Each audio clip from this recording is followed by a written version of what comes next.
Welcome to V3 news లక్ష్యం సమాజితం. నేను మీ సాయి సుధా. ముందుగా హెడ్లైన్స్ చూద్దాం.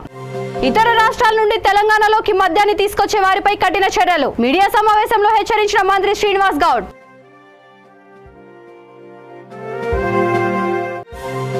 కాగజ్ నగర్ లో 250 క్వింటాళ్ల పీడీఎస్ బియ్యం పట్టివేత. 2 నిందితులపై కేసు నమోదు చేసిన అధికారులు. జరాసంగంలో ఉపాధి హామీ కూలీలపై అడవి పంది దాడి. ఈ ఘటనలో ఒక వ్యక్తి కాలు విరిగిపోగా మహిళకు తీవ్ర గాయాలు. ఎల్కోట మండలంలో కలెక్టర్ నాగలక్ష్మి విస్తృత పర్యటన. పిహెచ్సి సచివాలయ తనిఖీలు, ఉపాధి పనుల పరిశీలన. ఇక డీటెయిల్స్ చూస్తే, ఇతర రాష్ట్రాల నుండి తెలంగాణ రాష్ట్రానికి మద్యాన్ని తీసుకొచ్చే వారిపై కఠిన చర్యలు తీసుకుంటామని ఎక్సైజ్ యోజన సర్వీసు శాఖల మంత్రి శ్రీనివాస్ గౌడ్ హెచ్చరించారు. శంషాబాద్ ఎక్సైజ్ పోలీస్ స్టేషన్లో నాన్ డ్యూటీ పెయిడ్ లిక్కర్ను ఇతర రాష్ట్రాల నుండి రాష్ట్రానికి తీసుకువస్తుండగా స్వాధీనం చేసుకున్న సందర్భంగా మీడియా సమావేశంలో ఆయన మాట్లాడారు. తెలంగాణ రాష్ట్రంలో ఎక్సైజ్ శాఖ అనుమతులతో నిర్వహించే వైన్ షాపులలో మాత్రమే మద్యాన్ని కొనుగోలు చేయాలని మంత్రి సూచించారు. ఒక రాష్ట్రాల నుంచి ఒక రాష్ట్రాలకు మద్యం సరఫరా అనేది చేయకూడదు. ఎందుకంటే ఈ రాష్ట్రంలో కూడా మద్యం అనేది ఉంది. ఈ రాష్ట్రం నిబంధనలకు అనుగుణంగా ఐఎంబిఎఫ్ డిపో, మా తెలంగాణ డిపో ఉంటుంది. డిపో నుంచి తెచ్చినటువంటి మద్యాన్ని వైన్ షాపుల ద్వారా అమ్ముతారు. కానీ కొందరు మాఫియా ఏర్పడి కొందరు బాటలను స్మగ్లింగ్ చేయడం, కొందరు వాళ్ళే తయారు చేసుకోవడం. గత 2 రోజుల క్రితం అభయారణ్యంలో ఒకడు వాడే లేబుల్ తయారు చేసుకోవడం, మద్యం వాడే తయారు చేయడం, ఏ బాటలు కావాలంటే ఆ బాటలు తయారు చేసి ఆ రాష్ట్రం మీద మన ఒరిస్సా నుంచి తెలంగాణ రావడం జరుగుతుంది. దాన్ని కూడా ఇదే టీం అంతా పట్టుకొని అరికట్టడం జరిగింది. ఆ కంపెనీలో తయారీ కాదు అది, కానీ కంపెనీ పేర్లు ఉంటాయి. కొంతమంది డ్యూటీ ఫ్రీ మొత్తం టోటల్గా అమౌంట్ ప్రభుత్వం రావాల్సిన ఖజానాను ఇతర రాష్ట్రాల్లో తక్కువ రేట్లు తీసుకొని కంటైనర్ల ద్వారా తీసుకొచ్చి కూడా పెద్ద పెద్ద ఫంక్షన్లకు వాళ్ళు సరఫరా చేస్తారన్నమాట. అది హర్యానాలో తెచ్చింది. మొన్న ఒక పెద్ద కంటైనర్ పట్టుకోవడం జరిగింది. ఒకడు అక్కడనే తయారు చేసి పట్టుకోవడం జరిగింది, సొంతం లేబుల్ పెట్టుకొని. ఇంకోటి నిజమైనటువంటి సరఫరా చేస్తే పట్టుకోవడం జరిగింది. ఈరోజు ఇతర రాష్ట్రాల నుంచి వచ్చే వాళ్ళు, గోవా నుంచి వచ్చే వాళ్ళని కూడా పట్టుకోవడం జరిగింది. నేను మీ ద్వారా ప్రజలకు ఒకటి తెలియజేస్తా ఉన్నాను. ఇది అక్రమ రవాణా అనేది, మద్యం రవాణా అనేది చాలా ప్రమాదకరం. డిపోల నుంచి వచ్చినది సురక్షితంగా ఆయా కంపెనీలు ల్యాబొరేటరీలో టెస్ట్ చేసి దాని ఆల్కహాల్ పర్సెంటేజ్ ఏముంది, ఎప్పుడు తయారవుతుంది, దీన్ని ఎప్పటి వరకు ఉపయోగించుకోవాలా, దాని మీద లేబుల్తో సహా వచ్చినటువంటిది ట్రాకింగ్ సిస్టమ్ కూడా ఉంది. అది ఎప్పుడు తయారైంది ఉంటుంది, ఏ షాప్లకు ఇచ్చింది ఉంటుంది, ఎప్పుడు అమ్మిన దాన్ని మొత్తం ఆ ట్రాకింగ్ సిస్టమ్తో పకడ్బందీగా దాన్ని తయారు చేసినటువంటిది తెలంగాణ డిపోల నుంచి సరఫరా అవుతుంది.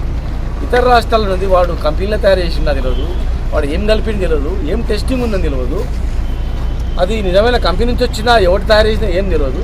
దానివల్ల ప్రాణాంతకమైనటువంటి ప్రమాదమే కాకుండా ఆర్థికంగా కూడా నష్టం వచ్చేటువంటి పరిస్థితి. ముఖ్యంగా ప్రజల ప్రాణాలతో చెలగాటం అనేది ఇదేనమాట. అందుకే వీటిని అరికట్టడానికి స్పెషల్ టీంలోనే దయచేసి ఎవరైనా ఇతర రాష్ట్రాలకు, మహారాష్ట్రకు సిర్పూర్ వాంకిడి బార్డర్ మీదుగా కొమురంభీం ఆసిఫాబాద్ జిల్లాలో యథేచ్ఛగా రేషన్ బియ్యం అక్రమ రవాణా అవుతూనే ఉన్నాయి.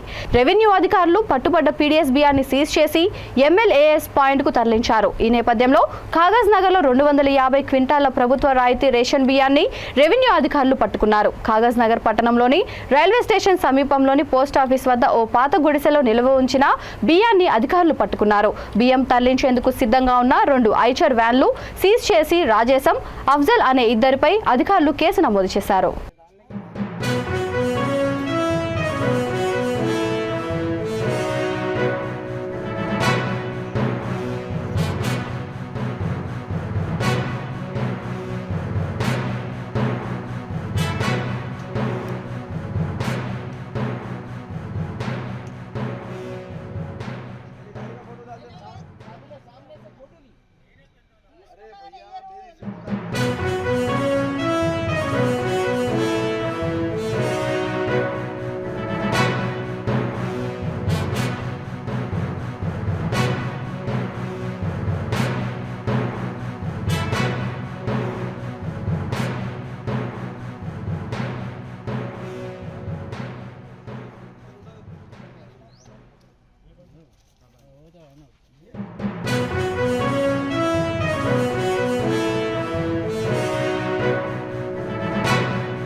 సంగారెడ్డి జిల్లా జరసంగం మండలం బద్దిపూర్ గ్రామ శివారులో ఉపాధి హామీ కూలీలపై అడవి పంది దాడి చేసింది. దాదాపు 100 మంది ఉపాధి పనులు చేస్తుండగా హఠాత్తుగా కూలీలపై అడవి పంది విరుచుకుపడింది. ఈ ఘటనలో నరసింహులు అనే వ్యక్తి కాలు విరిగిపోగా మరో మహిళ రుక్కమ్మకు తీవ్ర గాయాలయ్యాయి. వారిద్దరిని ఆసుపత్రికి తరలించారు.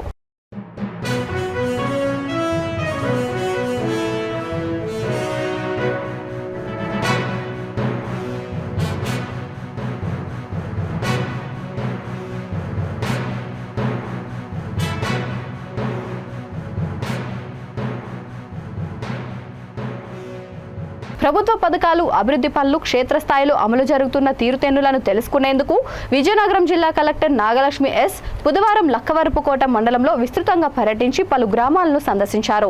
రంగాపురంలో ఇళ్ల నిర్మాణాన్ని పరిశీలించారు.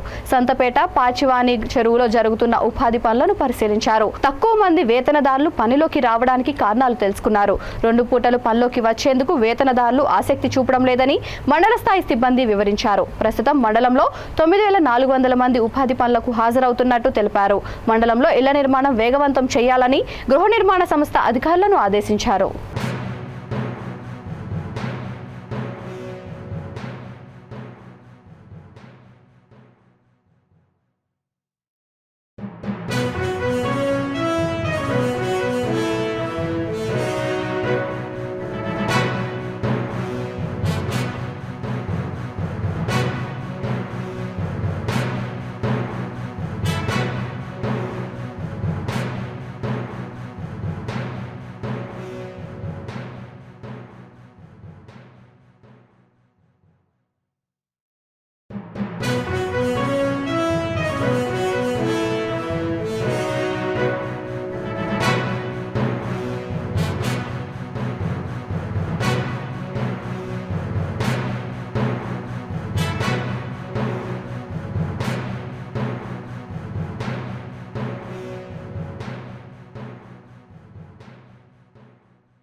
పాపన్నపేట మండలం నార్సింగి గ్రామంలో విషాదం నెలకొంది. భార్యాభర్తలు బావిలో పడి మృతి చెందగా మృతులు నగేష్, స్వరూపగా గుర్తించారు. పశువుల కాపర్లుగా పనిచేస్తున్న వీరి బట్టలు, సెల్ ఫోన్లు బావి ఒడ్డున పడి ఉన్నాయి. తల్లిదండ్రులు ఇద్దరు చనిపోవడంతో చిన్నారులు ఇద్దరు అనాథులుగా మారిపోయారు. ఒకరిని కాపాడబోయి మరొకరు చనిపోయినట్టు అనుమానాలు వ్యక్తమవుతున్నాయి.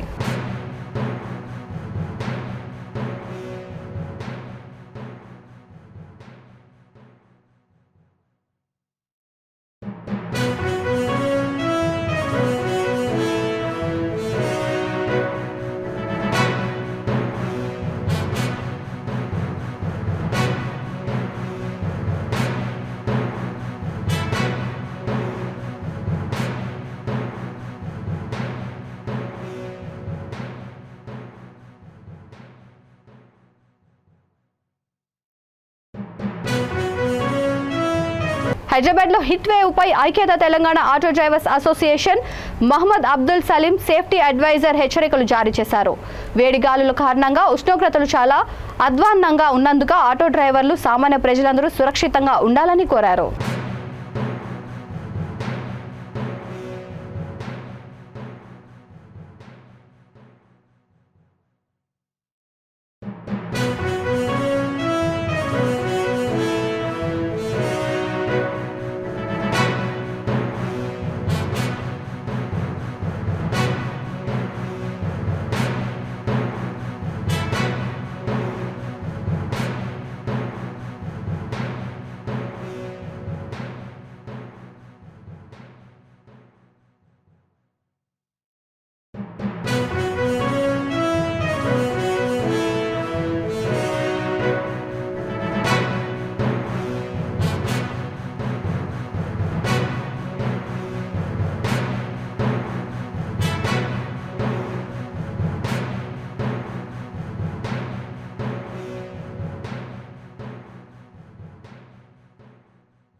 अस्सलाम वालेकुम रहमतुल्लाहि वबरकातुहू। मैं Mohammed Abdul Saleem unity Telangana auto driver welfare association का प्रेसिडेंट हूँ। मैं सभी ऑटो ड्राइवर भाइयों से ये दरख्वास्त कर रहा हूँ कि 2 दिन पहले वेदर रिपोर्ट जो मानसून धूपकाले का जो गर्मी बढ़ गई है, धूप के वजह से जो है ना 2-3 लोगों की भी इंतकाल हुआ है, उसका डेथ हुआ है।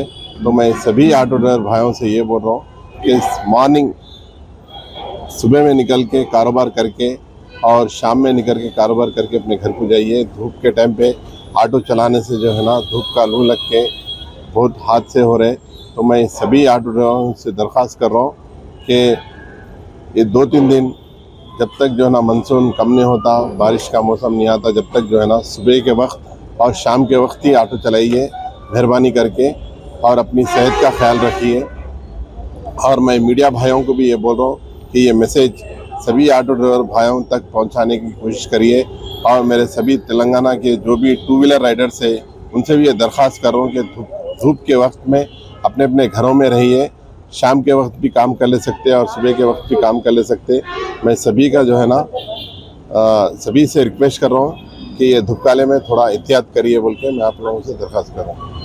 దిలీప్ సూపర్ మార్కెట్ సమీపంలోని విజయనగర్ కాలనీ వద్ద చెట్టు కూలిపోవడంతో రోడ్డుపై ట్రాఫిక్ సమస్య తలెత్తింది. ఆసిఫ్ నగర్ ట్రాఫిక్ పోలీసులు చెట్టును తొలగిస్తున్నారు.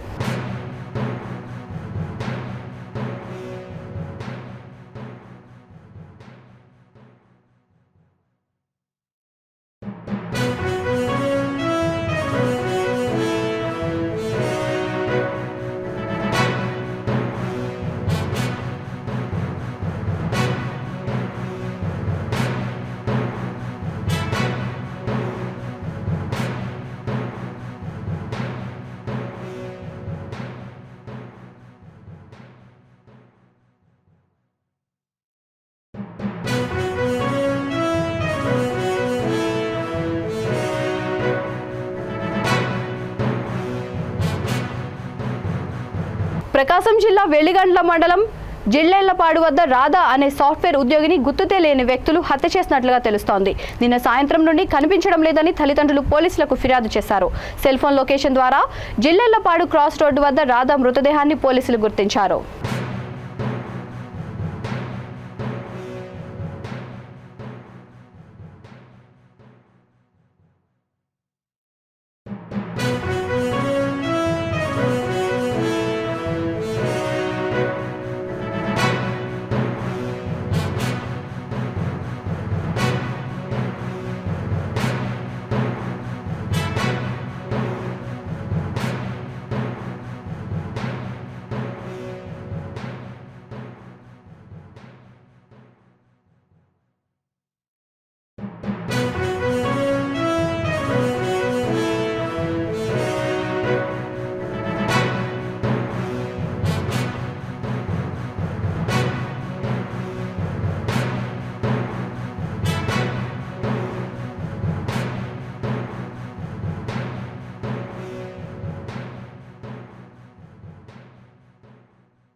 రాజమహేంద్రవరం రూరల్ వేమగిరి సమీపంలోని రత్న ప్లాస్టిక్స్ ఫ్యాక్టరీ పక్కన ఉన్న మైదానంలో ఈ నెల 27, 28 తేదీల్లో జరగనున్న టీడీపీ మహానాడు కార్యక్రమానికి సంబంధించి అలంకరణ ప్రత్యేక ఆకర్షణగా నిలవనుంది.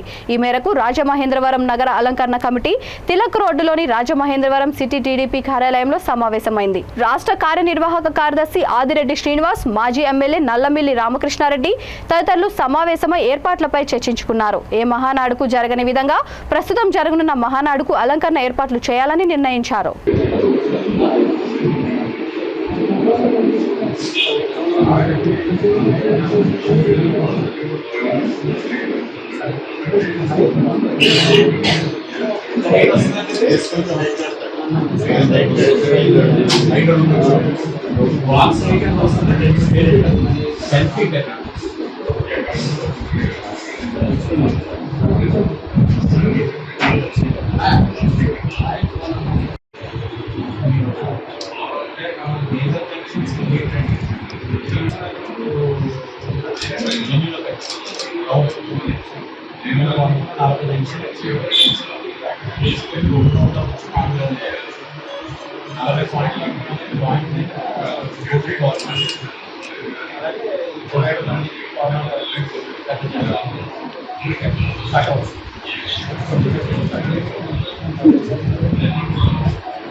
ఎన్టీఆర్ జిల్లా ఇబ్రహీంపట్నంలో ఎన్టీటీపీఎస్ లో సాంకేతిక లోపం ఏర్పడింది. 6 యూనిట్లలో విద్యుత్ ఉత్పత్తి నిలిచిపోయింది. ఎన్టీటీపీఎస్ అధికారులు పర్యవేక్షిస్తున్నారు.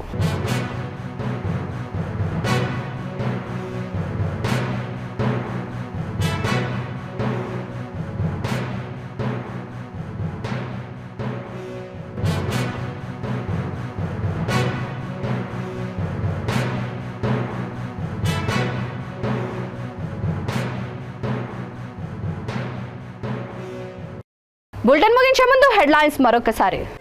ఇతర రాష్ట్రాల నుండి తెలంగాణలోకి మద్యాన్ని తీసుకొచ్చే వారిపై కఠిన చర్యలు. మీడియా సమావేశంలో హెచ్చరించిన మంత్రి శ్రీనివాస్ గౌడ్.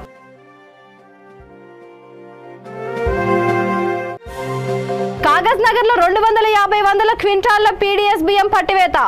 2 నిందితులపై కేసు నమోదు చేసిన అధికారులు. జనసంఘంలో ఉపాధి హామీ కూలీలపై అడవి పంది దాడి. ఈ ఘటనలో ఒక వ్యక్తి కాలు విరిగిపోగా మహిళకు తీవ్ర గాయాలు. ఎల్కోట మండలంలో కలెక్టర్ నాగలక్ష్మి విస్తృత పర్యటన. పిహెచ్సి సచివాలయ తనిఖీలు, ఉపాధి పనుల పరిశీలన. ఈ బులెటిన్ ఇంతటితో సమాప్తం. మరొక బులెటిన్తో మళ్ళీ కలుద్దాం. అంతవరకు చూస్తూనే ఉండండి V3 న్యూస్, లక్ష్యం సమాజితం.